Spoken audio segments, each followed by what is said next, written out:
Hello दोस्तों, welcome to high tech India. आज का जो हमारा टॉपिक है वो है एक्सेल में Excel cell reference. Excel cell reference वो होता है जो सेल को रेफर करता है अगर आप किसी फॉर्मूला को वहां पे लिखते हैं। इससे ये होता है कि जो वैल्यू आप जिस सेल में दिए हो उस वैल्यू के अकॉर्डिंग वो आपको आउटपुट देता है। सेल रेफरेंस होते कितने टाइप के? तीन टाइप के होते हैं। मेनली जो होते हैं वो तीन टाइप के सेल रेफरेंस होते हैं। पहला होता है रिलेटिव रेफरेंस, जिसमें अगर आप उसको रिलेटिव रेफरेंस में होता क्या है कि अगर आप किसी भी फॉर्मूला को कॉपी करके अनदर सेल में ले जाते हैं तो उसमें सेल की जो रेफरेंस है वो भी चेंज हो जाती है। ठीक है, अभी मैं एग्जांपल में आपको बताऊंगा। एब्सोल्यूट रेफरेंस में क्या होता है कि एब्सोल्यूट रेफरेंस में होता क्या है कि आपकी जो रेफरेंस होती है बिल्कुल फिक्स होती है। जो सेल की रेफरेंस होती है, चाहे उस फॉर्मूला को आप कहीं भी कॉपी करके पेस्ट करेंगे किसी भी सेल में, वो फिक्स है। उसी सेल से उसी सेल को पिक करेगा रेफरेंस जिस सेल का आपने दे रखा है। एक होता है मिक्स्ड रेफरेंस।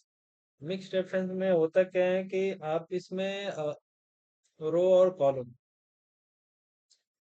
और कॉलम में किसी एक को फ्रीज करते हैं। अगर आपने दो वैल्यू ले रखे हैं जिसमें एक वैल्यू का रो आपने फ्रीज कर दिया और दूसरे वैल्यू में आपने कॉलम को फ्रीज कर दिया,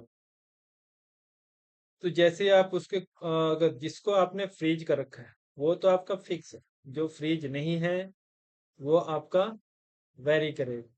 दैट मीन्स जैसे ही आप उस फॉर्मूला वाले सेल को कॉपी करके किसी दूसरे सेल में पेस्ट करेंगे तो उस कंडीशन में जो या रो या कॉलम में से जो फ्रीज नहीं होगा वो क्या होगा, वो वेरी करेगा, यानी कि वो अपनी वैल्यू चेंज करेगा।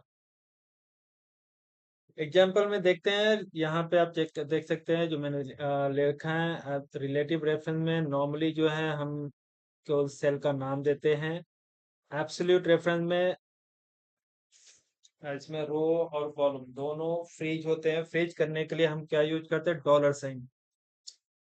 ये जो डॉलर साइन आपको दिखाई दे रहा है, ये रो कॉलम ए को ये फ्रीज कर रहे हैं, और डॉलर जो रो के पहले लग रहा है यानी कि नंबर वन के जो पहले अगर लग रहा है तो यानी कि ये रो को फ्रीज कर रहे हैं, राइट। मिक्स्ड रेफरेंस में क्या हो रहा है कि इसमें सिर्फ कॉलम फ्रीज हो रहा है, रो वेरी कर रहा है। इसमें क्या है, इसमें आपका कॉलम वेरी कर रहा है, रो फ्रीज हो रखा है क्योंकि रो से पहले आपका डॉलर साइन लग गया। डन। अब इसी को हम यहाँ पे एग्जांपल के तौर पे समझते हैं। फॉर एग्जांपल ये सेल है, इस दो सेल हमने लड़के वैल्यू वन वैल्यू टू को। अब ये हमारे इस सेल की एड्रेस क्या है, यहाँ पे देखेंगे तो H7 है, यानी और इस सेल का एड्रेस क्या है? I7, यानी कि H क्या है? H हमारा कॉलम हो गया और 7 क्या है? रो हो गया ये, राइट। ठीक वैसे ही यहाँ पे I क्या हो गया? हमारा कॉलम हो गया, और 7 क्या हो गया? रो हो गया। डन। अगर हम इसमें वैल्यू लेते हैं, मान लो कि अगर हमने 10 ले लिया और वैल्यू टू हमने कर दिया 15। अगर हमको इसको सम करना है तो एक तो तरीका आप ऐसे बोल सकते हैं कि सम करने के लिए तो हम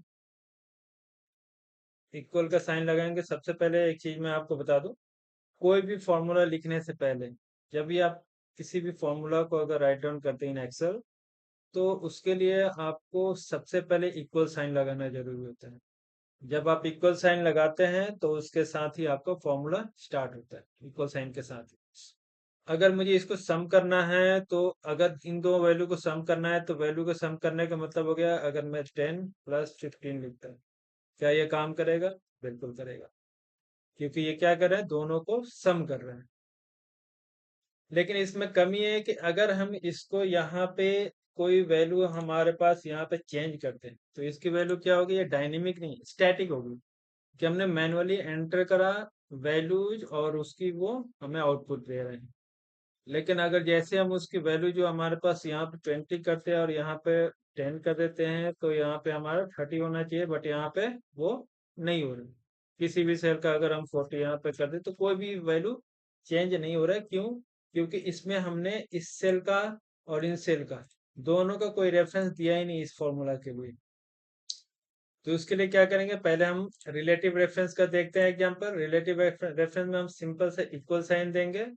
जब आप नॉर्मली ऐसे फॉर्मूला लिखते हैं तो वो आपका रिलेटिव रेफरेंस में वो काउंट होता है। नॉर्मली बाय डिफॉल्ट वो रिलेटिव रेफरेंस ही आपका लेता है। तो इसके लिए हम इक्वल साइन देंगे। सम करने का तरीका है, पहले वैल्यू 1 पे गए, क्लिक करा, यहाँ पे देखिए वो S7 आ गया, एज इट इज जैसे A1 है वहां पे उस इस सेल का रेफरेंस क्या है, S7, राइट।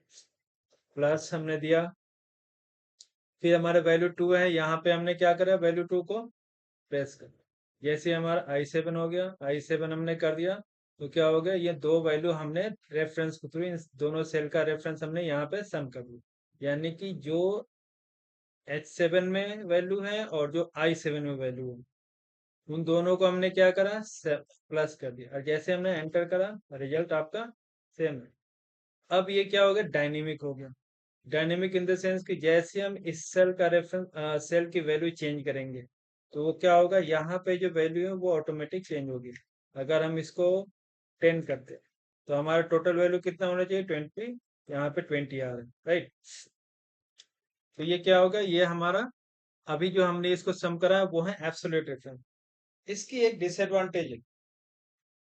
डिसएडवांटेज क्या है कि अगर मुझे सेम चीजें, इसको हमें चेंज नहीं करना है, ये तो एज इट इज रहेगा, ये वैल्यू यहीं पे रहेगी, लेकिन अब ये मुझे कॉपी करके दूसरी जगह पेस्ट करना है। फॉर एग्जांपल मुझे ये कॉपी करके यहाँ पे पेस्ट करना है, यहाँ पे।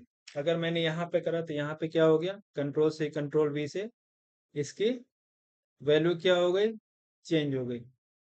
मतलब ये अब इसका रेफरेंस ऑटोमेटिक क्या हो गया, वेरी कर रही है, यानी कि ना ही हमने इसको रो हमने फ्रीज करा है, ना ही हमने कॉलम फ्रीज करा है, यानी कि ये एब्सोल्यूट रिलेटिव रेफरेंस में है, एब्सोल्यूट रेफरेंस में नहीं है।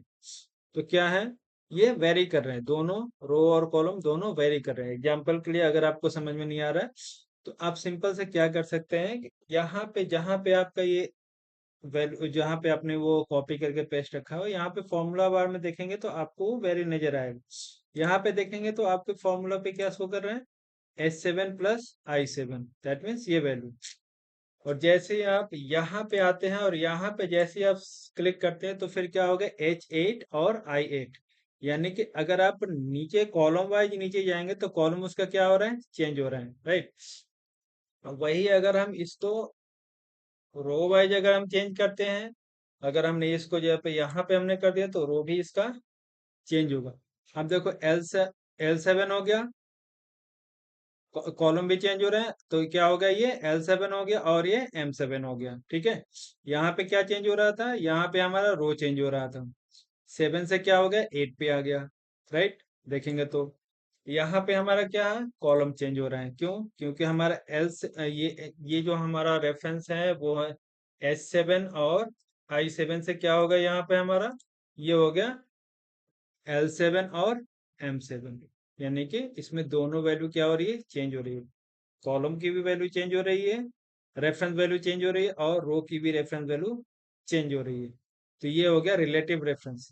अगर कोई पूछता है रिलेटिव रेफरेंस में क्या होता है, तो रिलेटिव रेफरेंस में जैसे ही हम उसको कॉपी करके पेस्ट करते हैं किसी दूसरे सेल में, तो क्या होता है कि रो और कॉलम दोनों की वैल्यू वो वेरी करते हैं, चेंज हो जाते हैं, डन। अब इससे छुटकारा पाने के लिए क्या तरीका है, इससे छुटकारा पाने के लिए एक तरीका है कि हम एब्सोल्यूट रेफरेंस का यूज करें। ध्यान रखें, जब भी आप इसका यूज करेंगे तो एब्सोल्यूट रेफरेंस कब यूज करना है, जब आपकी जो जिसमें वैल्यू है वो चेंज नहीं हो रहा है, वहां से आपको मूव नहीं करना है उस रेफरेंस को, तो उस कंडीशन में आप एब्सोल्यूट रेफरेंस चेंज करेंगे। जैसे आपकी ये वैल्यू यहीं पे रहेगी, दूसरी जगह नहीं जाने वाली, इसी को आपने फिक्स कर दिया जी। अब यहाँ से ये वैल्यू दूसरी जगह ना, बाकी यहाँ यहाँ यहाँ इन सब की वैल्यू चेंज होगी, बट ये वाली चेंज नहीं होगी। इस कंडीशन में आपको एब्सोल्यूट रेफरेंस का यूज करना है। फॉर एग्जांपल अगर हम इसको सम करेंगे, यहाँ पे इक्वल साइन देते हैं, यहाँ पे दिस, और इन दोनों से पहले क्या लगा देंगे, डॉलर साइन। इसका शॉर्ट फॉर्म भी मैं आपको बताऊंगा अभी, ठीक है। प्लस फिर क्या होगा, ये इन दोनों से पहले क्या लगाएंगे, आई से पहले डॉलर साइन, देन 7 से पहले डॉलर साइन, क्या आ गया रिजल्ट सेम। अब ये हो गया आपका एब्सोल्यूट रेफरेंस। एब्सोल्यूट रेफरेंस का मतलब है कि अगर आप इसको कॉपी करके कहीं पे भी रखेंगे, इसकी वैल्यू चेंज, इसकी रेफरेंस वैल्यू चेंज नहीं होगी। नहीं होने का इन द सेंस के, जैसे आप इसको कॉपी करके चाहे आप यहाँ पे पेस्ट करें फिर भी वो 10 सेम रेफरेंस वैल्यू होगी। यहाँ पे अगर कॉपी करके यहाँ पे रखें फिर भी कोई दिक्कत नहीं, यहाँ रखें कोई दिक्कत नहीं, वहां कहीं पे भी अगर आप रखते हैं तो इसकी सेल रेफरेंस वैल्यू क्या है, S7I7। यहाँ पे भी S7I7 है, यहाँ पे भी अगर देखेंगे तो S7I7 है, इसकी वैल्यू चेंज नहीं हो रही। दैट मीन्स एब्सोल्यूट रेफरेंस का मतलब है कि जो रेफरेंस हम ले रहे हैं उसको हमने फ्रीज कर दिया। फ्रीज इन द सेंस कि अब उसको मूव नहीं कर रहे हैं, चाहे हम कहीं पे भी कॉपी करके ले जाएं। डन। तो ये आपका एब्सोल्यूट रेफरेंस का एग्जांपल। अभी इसका शॉर्ट फॉर्म मैं बताता हूँ कि आपको फ्रीज कैसे करना है। तो एग्जांपल में जैसे ही आप इसको गए ये, और इसके साथ ही आपको F4 प्रेस करना है। F4 यानी कि फंक्शन का कीबोर्ड में देखेंगे F4 बटन होता है, उसको प्रेस करेंगे तो वो एब्सोल्यूट रेफरेंस में पहली बार में चेंज हो जाएगा। प्लस दिस, फिर सेम चीज F4, देन एंटर। ये हो गया आपका एब्सोल्यूट रेफरेंस। यहाँ पे शॉर्टकट की मैं लिख देता हूँ। फंक्शन की होता है F4, मैं अपडेट कर देता हूँ। यहाँ पे फंक्शन की होता है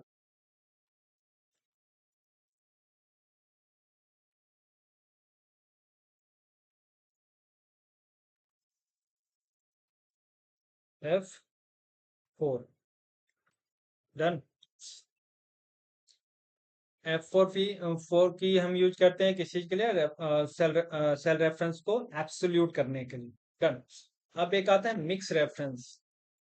मिक्स रेफरेंस में क्या होगा कि हमारी जो सेल में हम रो की भी वैल्यू फ्रीज कर सकते हैं, किसी एक की वैल्यू हमें फ्रीज करनी है, जैसे रो, हमें वो रो नहीं चेंज करना है, कॉलम चेंज करना है। कॉलम चेंज होता है तो हो, लेकिन हमें रो की वैल्यू चेंज नहीं करनी, तो हम वो कर सकते हैं। तो रो को हम क्या करेंगे, रो की वैल्यू अगर हमें चेंज नहीं करनी है तो रो को हम फ्रीज कर देंगे। कॉलम को अगर हमें चेंज नहीं करना है तो उस कॉलम को क्या करेंगे, फ्रीज करेंगे। फ्रीज करने के लिए हमें क्या करना पड़ेगा, डॉलर साइन यूज करना पड़ेगा। डन। तो इसके लिए अगर हम यहाँ पे अगर देते हैं इक्वल साइन देन दिस, अब इसको हमें फ्रीज करने के लिए क्या हमें, एग्जाम्पल में मैं इसके अकॉर्डिंग चलता हूँ A1 जिसमें हमने पहले कॉलम को फ्रीज करा हुआ था, अगर मैंने कॉलम को भी फ्रीज कर दिया done। ये प्लस हमने ये लिया और यहाँ पे हमने रो को फ्रीज किया। डन। अभी भी रिजल्ट क्या होगा, सेम होगा। बट एक चीज आप देखेंगे, जैसे हम इसको कॉपी करेंगे और पेस्ट करेंगे तो फिर देखेंगे कि इसकी वैल्यू कैसे चेंज होती है, इसका जो सेल रेफरेंस वैल्यू है, सेल रेफरेंस कैसे चेंज होता है। जैसे आप इसको कॉपी करके कहीं पे मूव करते हैं, फॉर एग्जांपल मैंने यहाँ पे मूव कर दिया, ये हो। अब क्यों 10 दिखा, क्यों, क्योंकि यहाँ पे देखेंगे तो कॉलम की वैल्यू क्या है, फिक्स है, क्या है, फिक्स है, और यहाँ पे रो की वैल्यू फिक्स है। के में यानी कि दूसरा जो हमने सेल रेफरेंस लिया वो के क्या है, वो के वेरी कर रहे हैं। के से कहाँ चला गया ये, सॉरी, यहाँ पे हमने क्या लिया हुआ है, आई। आई से क्या हो गया यहाँ पे, के, क्योंकि हमने यहाँ दो इधर करा तो दो इधर, फिर वो अपना दो इधर भी कर लिया, यानी कि के क्या हो रहा है, इसमें कॉलम वेरी कर रहा है। यहाँ पे हमने कॉलम क्या कर रखा है, फ्रीज कर रखा है। डन। तो इसलिए हमारे पास ये रिजल्ट आ रहा है। ये देख सकते हैं कहाँ से वैल्यू उठा रहे हैं, S7, यानी कि H तो है ही, बट 7 क्या हो रहा है, वेरी कर रहा है। अभी हमने क्या करा है, क्योंकि हमने यहाँ पे ये कॉलम हमने, रो हमने चेंज नहीं करा, सेम रो पे हमने रखा है, इससे हमें एक वैल्यू हमारा इक्वल जो है वो उठा रहे हैं। ठीक है, डन। S7। अगर हम इसी को नीचे लेकर के आएंगे तो, अगर हमने यहाँ पे रखा और यहाँ पे हमने कॉपी करके पेस्ट कर दिया, अब देखिए अभी भी वो 10 आ रहा है, क्यों, अब देखो एस से क्या हो गया, यहाँ पे हमारा एच क्या था, 7 था, यहाँ पे हमारा S7 था, लेकिन K7 नहीं था, वहां पे क्या था, ये K चेंज हो गया। यहाँ पे हमारा क्या है, S7 है, और I क्या है, देखो I चेंज हुआ नहीं हुआ, क्योंकि हमने रो चेंज कर रहे हैं, रो वाइज क्या कर रहे हैं, नीचे हम अपनी जैसे फॉर्मूला को नीचे लेके आ रहे हैं तो रो क्या होगा, रो वेरी होगा। कॉलम हमने फ्रीज कर रखा है, इधर जब हम जाएंगे तो इधर से कॉलम वो चेंज होगा। अगर हम कॉलम को, अगर फॉर्मूला को कॉपी करके कॉलम वाइज ऐसे मूव करेंगे तो कॉलम की वैल्यू वो चेंज हो जाएगा, जो कॉलम अगर फ्रीज नहीं हो रखे हैं तो। अगर हम रो को फ्रीज कर नहीं करें और रो वाइज अगर हम इधर नीचे जाते हैं तो रो की वैल्यू क्या होगी, वो चेंज होगी। समझ में आ गया? अगर कोई भी प्रॉब्लम होती है तो आप इसको एग्जाम्पल के थ्रू प्रैक्टिस करेंगे, तब आपको ये सारी चीजें ज्यादा समझ में आएगी। डन। तो अभी हम क्या समझिए कि हमारे पास जो सेल रेफरेंस होते हैं वो तीन प्रकार के, तीन three types of cell reference we have in Excel. पहला है हमारे पास रिलेटिव रेफरेंस, जिसमें अगर हम रेफरेंस दे करके अगर किसी वैल्यू को हम फाइंड आउट करते हैं, अगर उस फॉर्मूला वाले सेल को हम कॉपी करके किसी दूसरे सेल में पेस्ट करेंगे तो उसमें क्या होगा, रो और कॉलम दोनों की वैल्यू, रेफरेंस वैल्यू चेंज होगी। एब्सोल्यूट रेफरेंस क्या होता है? एब्सोल्यूट रेफरेंस का मतलब अगर हम जिस सेल में हमने फॉर्मूला अप्लाई कर दिया, उस सेल को अगर हम एब्सोल्यूट रेफरेंस के साथ हम लिखते हैं, अगर वो फॉर्मूला हम कॉपी करके किसी दूसरे सेल या दूसरे सीट या कहीं दूसरे वर्कबुक में अगर हम अप्लाई करते हैं, कॉपी करके नॉर्मली पेस्ट कर देते हैं, तो क्या होगा, उसकी वैल्यू चेंज नहीं होगी, सेल रेफरेंस वैल्यू चेंज नहीं होगी। मिक्स रेफरेंस में क्या होता है, इसमें हमारे रो की भी वैल्यू चेंज हो रही है या फिर कॉलम की, जिसको हमें फ्रीज करना है उसको हम डॉलर साइन के साथ फ्रीज कर देते हैं, और जिसको हमें नहीं फ्रीज करना है उसकी जगह पे हम डॉलर साइन हटा दें। यानी कि जो हमें डायनेमिक रखना है उसको हम क्या कर सकते हैं, जो हमें चेंज करते रहना है, जैसे हमारे पास वो चेंज होता रहे, तो उस कंडीशन में हम क्या करते हैं, वो रो हमें चेंज करते रहना है फॉर्मूला के लिए, तो उसके लिए हम रो के पहले जो डॉलर साइन आता है उसको हम हटा देंगे। और अगर हम कॉलम को चेंज करना चाहते हैं तो वो कॉलम के पहले जो डॉलर साइन होता है उसको हम हटा देंगे। तो क्या होगा, वो कॉलम चेंज होगा। अगर हम नहीं चेंज करना चाहते हैं तो डॉलर साइन। डन।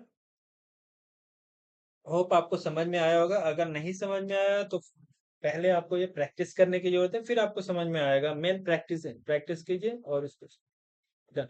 अभी के लिए यहीं पे रखते हैं, इतना ही रखते हैं, फिर मिलते हैं फिर नेक्स्ट वीडियो में, नेक्स्ट वीडियो किसी नए टॉपिक के साथ फिर मिलते हैं, तब तक के लिए धन्यवाद।